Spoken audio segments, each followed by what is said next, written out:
So one of the things that you can actually go ahead and do in Jotform is go ahead and utilize a roll dice widget as well, so users can actually generate a random number and then submit it out.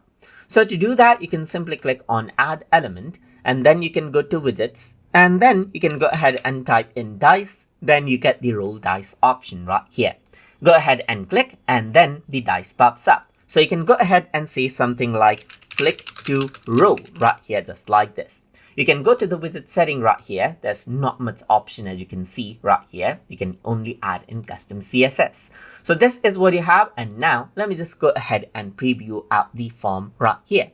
So once you do that, you get an interactive dice right here that you can go ahead and click, and then you got the roll right here. So it allows you to go ahead and roll it once, and then what happens is that becomes your number.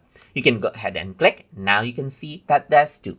So that is basically how you can go ahead and utilize the roll dice widget inside of Jotform. So I hope you guys learned something as always. And as always, please like, comment, share, and subscribe.